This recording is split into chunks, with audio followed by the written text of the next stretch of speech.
Well, good afternoon. It's Thursday. Yes, we are past hump day. And yes, it is the final Thursday of the summer session. The next time we come to you on a Thursday, it will be in the fall or autumn season. Welcome back. Welcome to the 10 Commandments of Leadership. I am your host, Tim Alston. And here on this show, we do two main things. We educate, equip, and empower emerging leaders with God, thought leadership. And number two, we present current events and newsmakers in the light of best practices from the Bible. On last Tuesday, September 16th, Robert-Redford passed away at age 89. Many of us remember him for his style, his sun-kissed charm in The Sting, which is my favorite, or his star power in All the President's Men. But what lingers longest was not his style, but his substance. The New York Times wrote that Robert-Redford resisted Hollywood's dumb it down approach. Instead, he demanded that his films carry cultural weight, whether tackling political corruption, grief, or societal change. He was more than simply a matinee idol. He was a marathoner, moving beyond acting to directing, and then finally to environmental advocacy. And here's a lesson for us as emerging leaders and as recovering egoholics. Leadership expert Dr. John C. Maxwell warns us, style without substance is fleeting. Style without substance is fleeting. Charisma can open doors, but only character can keep it open. Let me say that again. Charisma can open doors, but only character can keep them open. And then Maxwell outlines his 8 axioms about character.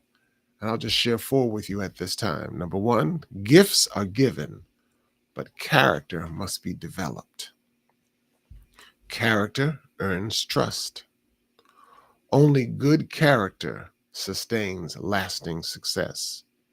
And finally, our gifts can take us further than our character can sustain us.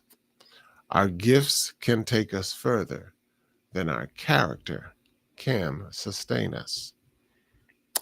As we get ready to enter 2026, which is, for all intents and purposes, the midterm election year, we are reminded that leaders rise or fall not by style, but by their substance.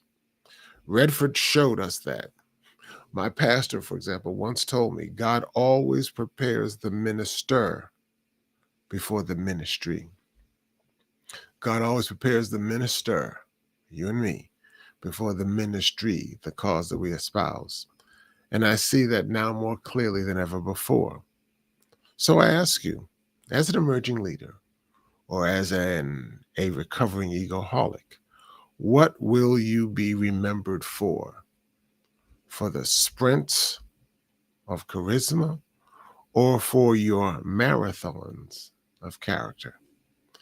And the Bible advises us, finally, from Philippians chapter 4, verse 8, finally, brethren, whatsoever things are true, whatsoever things are honest, whatsoever things are just, whatsoever things are pure, whatsoever things are lovely, whatsoever things are of good report, if there be any virtue, and if there be any praise, think on these things. Character versus charisma. Style versus substance. I used to like to say, you can have the steak without the sizzle, but you cannot have the sizzle without the steak. Thanks for watching. Thanks for listening. This has been the 10 Commandments of Leadership. I'm your host, Tim Alston. I'm a leadership strategist. I'm a 4-time Amazon best-selling author, and I am the world's first publicly acknowledged recovering egoholic. We'll see you tomorrow for the 10 Commandments of Leadership. And keep in mind at all times, As you think about the image of Robert Redford, it was beyond the Sting. It was beyond Butch Cassidy and the Sundance Kids. It was beyond The Way We Were. It was beyond All the President's Men. Those things were stylized, but he used his style, his star power, to move him into such advocacies as directing, but more importantly, advocacy of the environment. What is your environment saying about you? See